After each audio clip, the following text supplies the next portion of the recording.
Oi pessoal, Thales aqui de novo. Então vamos lá. Hoje o nosso papo é sobre o medo. Como que é que o medo ele atua muitas vezes em nós, né? Muitas vezes ele causa essa paralisia, assim, de não ter ação, de não saber o que fazer, ou até mesmo de se perder, né? Existem medos assim que a gente tem de coisas que chegam a ser assim efêmeras, chegam a ser bobas, assim, vai. Um exemplo bem bobo, vai, se você tem medo de formiga, né?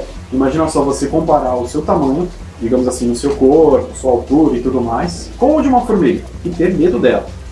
Então, existem muitos medos e a atuação realmente do medo em cada um de nós que chega a ser meio que incompreendido, mas que tem muito valor ser entendido, ser compreendido e aprender também a lidar com isso. Então, por experiência própria, né, realmente foi já bastante complicado a minha vida em relação a entender, a viver e até sentir medo. Eu fui extremamente medroso, assim, de não agir, de não fazer, ou até mesmo de fugir de algumas situações, coisas e respostas.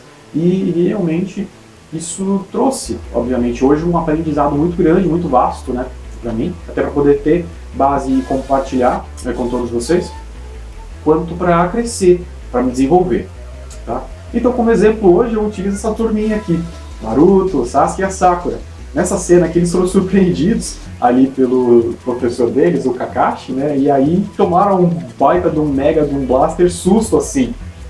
E com essa situação a gente acaba trazendo muito essa relação, né, de quem é superior a gente, de quem a gente considera, mesmo que seja inconscientemente, né, ser superior a gente, quando, sei lá, mesmo que a gente não esteja fazendo nada de errado, né, chega assim de supetão, já meio que trazendo, né, essa parte assim dessa força de uma possível acusação, né, hoje, sei lá, de uma doação que seja, né, a gente já fica naquela defensiva, não fiz nada, não, tal.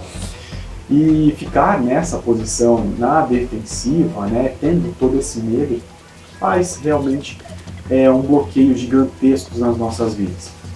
O que acontece? Muitas vezes a nossa infância, né, quando a gente é pequenininho e tal, os adultos acabam demonstrando pra gente, ó, não faz isso porque é do mal, isso é o bicho, tem um bicho embaixo da cama, tem um monstro no guarda-roupa, a loura do banheiro, entre outras coisitas más que a gente vem ouvindo aí, né?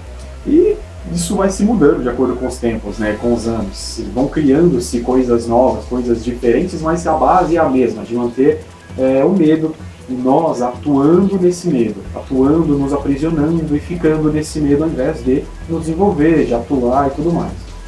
Quando criança, né, até se você é pai, se você é mãe, uma boa recomendação é justamente o quê? Por exemplo, seu filho sobe em tudo que é lugar, sobe em tudo que é canto, entendeu? De trazer realmente essa experiência para ele, de deixar, por exemplo, ele subiu no braço do sofá, tá? E pulou, né? Aí nesse caso, fazer com que ele possa, na verdade, deixar com que ele possa viver, né? O braço do sofá não é tão alto, então se ele cair e bater, alguma coisa assim, nossa, o que vai acontecer? Ele vai chorar, né?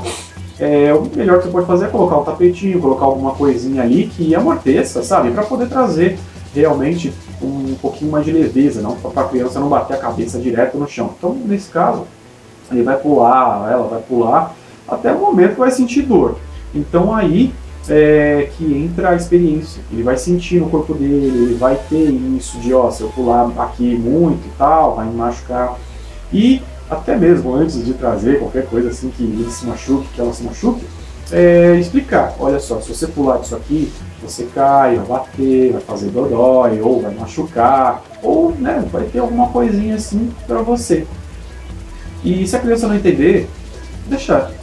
Porque a partir do momento que você reprime, que você vai e sei lá, coloca qualquer tipo de emoção assim, ou até mesmo aquelas jogatinas emocionais lá de vai deixar o papai triste, vai deixar a mamãe triste, isso realmente vai trazendo algo dentro da criança, dentro da pessoa, até nós mesmo como adultos ou adolescentes e tudo mais, traz algo pra gente que a gente não entende muito esse tipo de coisa.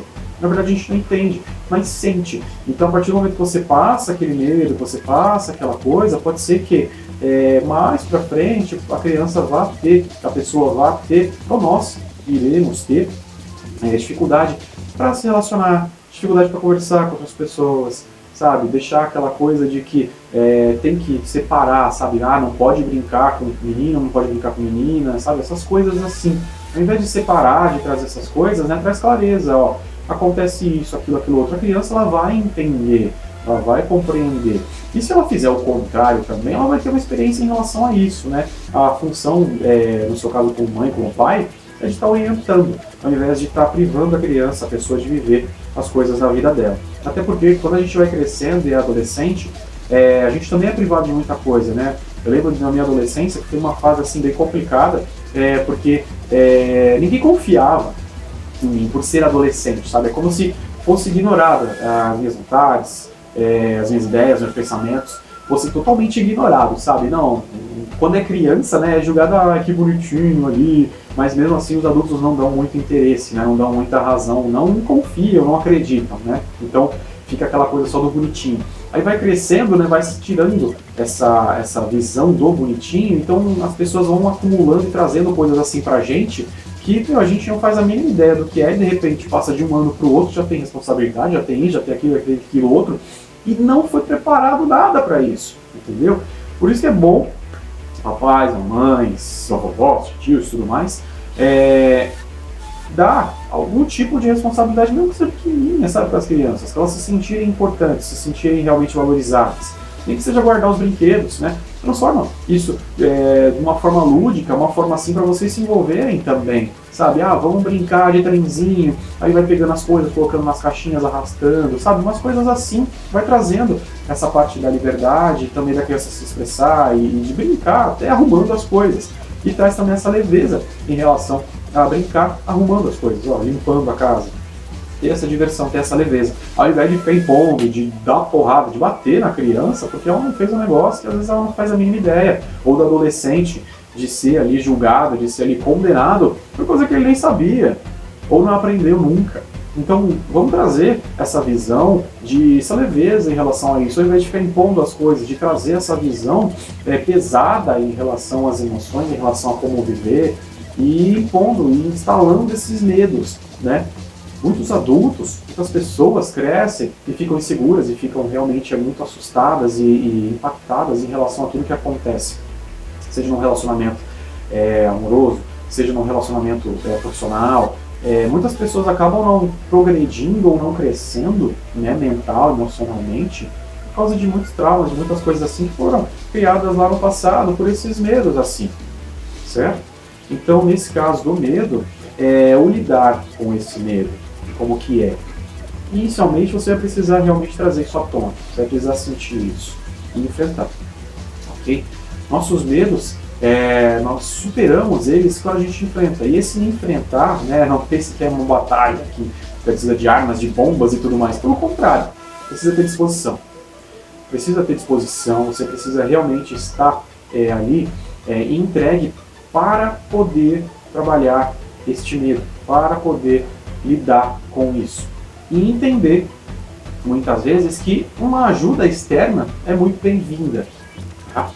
E se você não consegue fazer algo sozinho, né, pode estender as mãos. Existem muitas pessoas para poder te ajudar. Se não for da sua família, né, que seja pessoas de fora. No caso, eu mesmo ajudo muitas pessoas em relação a entender essa parte das emoções com elas mesmas, as emoções se sentem, né, de acordo com as outras pessoas. E não é à toa, né, que uma das coisinhas assim que acaba sendo como uma atuação e é resolvedor de problemas emocionais, né, isso em todos os aspectos. Mais pra frente você vai entender. Então, pedir ajuda também é um ato de coragem, né, é um medo de poder realmente fazer com a ajuda de uma outra pessoa sem se sentir diminuído por causa disso. Não é porque você pede ajuda, não é porque você vai atrás de alguma ajuda, de alguma orientação, independente de qual seja, que você é uma pessoa fraca, que você é uma pessoa ou mentalmente debilitada. Pelo contrário, você é uma pessoa corajosa, você é uma pessoa que realmente está comprometido ou comprometida em ter uma vida boa, de verdade. Então é muito saudável, é muito bom buscar ajuda. Mas voltando para a parte do medo, tá? No caso do medo, o que acontece? Quando a gente fica paralisado por causa do medo, quando a gente fica sem ação, O medo ele traz muito essa questão da sobrevivência, né? Ou da ação, ou da ação, perdão, da reação, né? Que é você reagir a algo, ou do fugir, ou também, né, do simplesmente ficar ali congelado, né? Nessa reação, a reação em si traz muitas coisas ruins pra gente, porque a partir do momento que você reage, você não consegue pensar com clareza em relação a isso. Então você reage, você simplesmente é aquela coisa de bater ou levou, sabe? Esse tipo de reação é bem complicado, porque para reagir, para atuar dessa maneira, nós usamos o nosso cérebro, nosso inconsciente, muita coisa que está lá instalada, que às vezes a gente nem lembra mais, de ações que aconteceram, ou até mesmo de cenas que a gente viu, seja com os nossos pais, seja com nossos familiares, seja em novelas, em filmes, em séries, desenhos e tudo mais. Então, essas informações que a gente tem, esses inputs que a gente tem, e a gente vai e usa isso para reagir. E a reação também causa muito desespero, causa muito arrependimento, né? Então, por isso que a reação é algo considerado como ruim para você utilizar e ser realmente essa resposta em relação a alguma ação que te trouxe medo. Quando a gente congela, né? Quando a gente congela, fica muito aquele campo, aquele lugar de não ter ação, de realmente congelar. Tem muitas pessoas que quando tem esse sentimento de congelar é como se fosse um piripaque e até esquecem. O cérebro vai e já joga lá nas profundezas da memória, nas profundezas do inconsciente a informação e o que aconteceu. Então tem gente que passa por momentos traumáticos, passa por, às vezes na infância teve alguma coisa, ou o período da infância foi bem complicado e que muitas vezes hoje não lembram de cenas, não lembram de como era a infância, sabe? E que bloqueia. É uma coisa do cérebro mesmo. Isso é cientificamente comprovado. Ele bloqueia como um sistema de defesa, né, para você viver. E quando você se depara com situações que te lembram, mesmo que seja uma fraçãozinha daquilo que foi vivido, seu cérebro bloqueia também na hora. Não, isso aqui é uma ameaça, isso aqui é perigoso, então não quero isso aqui, não vou lembrar disso aqui, não vou nem ver. Entende? Então, nesse momento, como continuação, a partir do momento que nós sentimos o medo e a gente vai e foge disso, acredite, sempre que nós fugimos de alguma coisa, essa coisa ela volta de novo, de uma outra forma e até mesmo mais forte. Então, nada melhor, nada mais sábio, nada mais corajoso que você realmente, a partir do momento que isso aparece, que uma cena, uma vivência, uma experiência desse momento aparece, não necessariamente você precisa enfrentar, trazer essa força de ter que combater, tá? É possível olhar de uma outra perspectiva, de ok, senti medo, certo, agora estou apavorado, ou já estou me fechando, por que eu estou com medo, né? O que nessa situação, o que nessa pessoa, o que nessa coisa me fez ficar com tanto medo assim, né? Qual que é o motivo de eu ter medo? Trazer esse tipo de experiência, reflexão e inteligência emocional para o seu pensar, ok? Acredite, respostas incríveis, ou até mesmo você vai sentindo uma leveza, vai sentindo um diferencial conforme vai exercitando isso, conforme vai trabalhando isso, tá bom? Então, foi essa a mensagem de hoje em relação ao medo, tá? E como a gente pode lidar de uma maneira mais leve, de uma maneira mais tranquila em vários aspectos das nossas vidas, ok? Então, se você gostou, dá um likezinho, curte aí, por favor, e também compartilha com quem quer que seja, que você sentir, que lembrar na hora, né? Até mesmo que goste de Naruto, que goste de animes, assim, para ter uma visão realmente melhor e uma visão que muitas vezes a gente assistindo o desenho não tem, né? Então, gratidão por ter assistido. Por favor, né, se quiser, se sentir, comenta alguma coisa, pergunta alguma coisa, eu vou estar aqui aberto, disponível para poder responder e ajudar no que for preciso e no que for possível também, ok? Então, mais uma vez, muito obrigado e até a próxima. Tchau, tchau.